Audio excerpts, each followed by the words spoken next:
"Attach plasma blades," came the order. With shaking hands, I fumbled to connect the glowing blade to my pulse rifle. This was it. In a few moments, I'd be charging onto the battle-scarred streets of New York with the rest of my squad in the Earth Defense Corps. My first time engaging the Hex, I was terrified. The Hex themselves were massive, hulking creatures, easily 9 feet tall, with bluish-grey metallic skin that seemed impervious to our energy weapons. Their central body was encased in some kind of hexagonal exoskeleton with multiple limbs protruding, but it was the glowing, pupilless eyes and the strange, mechanical whirring sounds they made that would haunt my nightmares forever. My buddy Reynolds gave me a grim nod. "Stick close, rookie. We'll blast through this together." I tried to return a brave smile. "You got it, Sarge.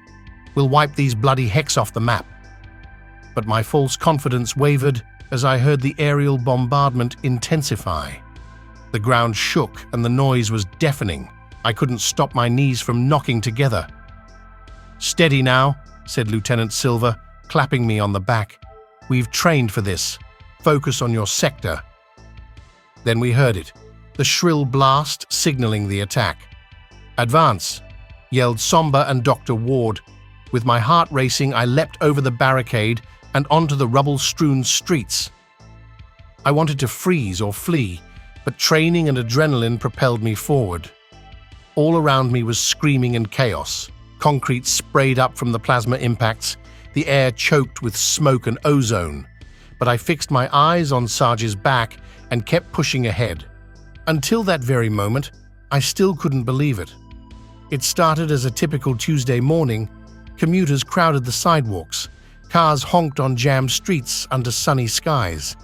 Then we saw it, a ripple in the clear blue like a heat mirage, an illusion that quickly solidified into a massive alien warship unlike anything ever seen on Earth. Silence erupted as the morning crowd gasped and pointed at the behemoth now blocking out the sun. It had simply appeared out of nowhere, silent and undetected by our most advanced radar and satellite systems. We stood no chance against stealth technology so vastly superior. Panicked screams and questions of, "What is that thing?" echoed through the concrete canyons as people began fleeing in terror. But there was nowhere to run, nowhere to hide from the black Leviathan hovering ominously above. On the bustling streets below the warship, it was pure pandemonium. Men in business suits abandoned their briefcases and sprinted for cover. Mothers clutched children tightly, their faces pale with shock. Cars swerved and crashed in the chaos, their drivers gaping in disbelief instead of watching the road. When the first plasma bombs dropped, the true scale of our helplessness became devastatingly clear. Entire city blocks were vaporized in an instant. Any foolish souls who had stopped to gawk paid the ultimate price. The explosions left nothing but scorched craters where iconic buildings had stood minutes before. As warships began descending across the globe with no warning, it finally sunk in. This was an invasion, a war for the very survival of humanity itself. And we were facing an enemy more technologically advanced than we could have ever imagined, one that had seized the advantage of surprise with ruthless efficiency. But the initial stunned paralysis gave way to steely resolve. Emergency broadcasts urged citizens to evacuate population centers in a coordinated retreat. Enemies were mobilized, the full technological arsenal of humanity readied for a unified counterattack. They knew the odds were slim, but refused to go down without a fight. Back to now. We were halfway across when a cry rang out. PVT. Nelson was down, his legs severed below the knee. Red blood seeped from the cauterized stump. Sarge and I exchanged a horrified look.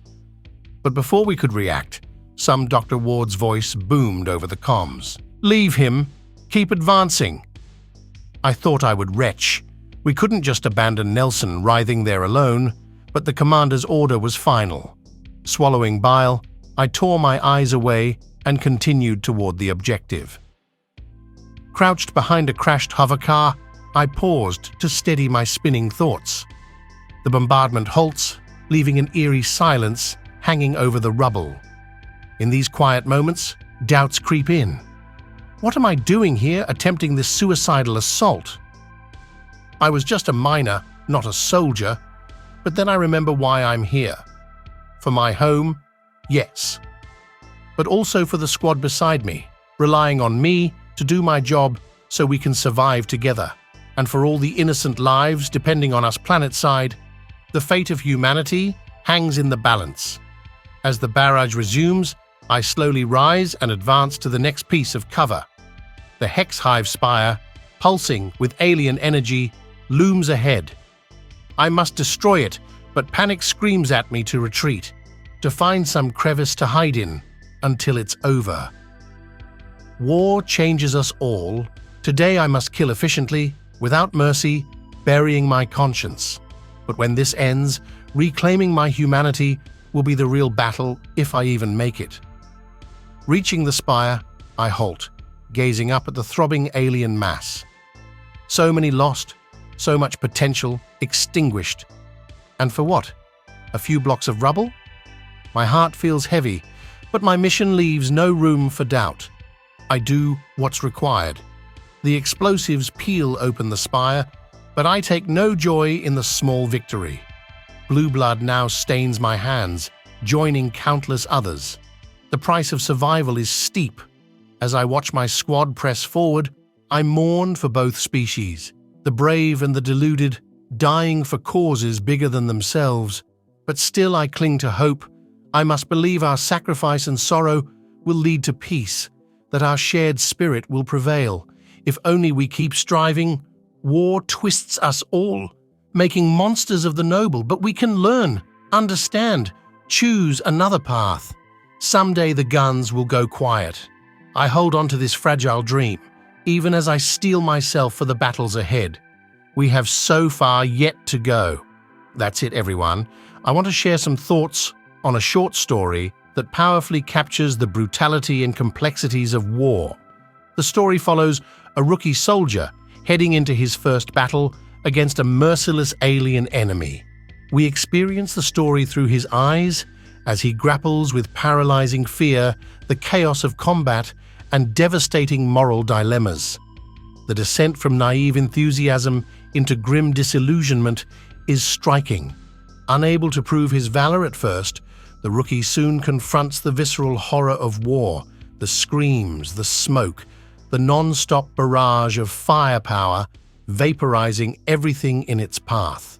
His confidence quickly gives way to disbelief and shock at the carnage surrounding him. He's emotionally shaken when his commander ruthlessly sacrifices a fellow wounded soldier, abandoning him to die alone in order to complete the mission.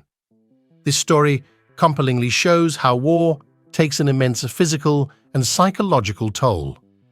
The rookie feels compelled to silence his conscience and humanity, transforming into a ruthless killing machine just to survive. But he cannot escape the guilt and grief over the loss of life on both sides. He starts questioning the purpose behind such senseless violence. The story highlights the harsh paradoxes of war, sacrifice existing alongside callousness, individual heroism playing out against the backdrop of meaningless destruction. Desperate hope contrasts with grim resignation at the unbearable cost of it all. While the absolute hell of combat scars the rookie deeply, a flicker of optimism remains, a possibility that peace and understanding could someday emerge from the rubble if humanity keeps striving for it. This vivid, thought-provoking story sticks with you. It's a meditation on war's sheer brutality and the dream of transcending it that stubbornly persists in our shared human spirit, even amidst unimaginable violence and chaos. Let me know your thoughts on this powerful tale in the comments.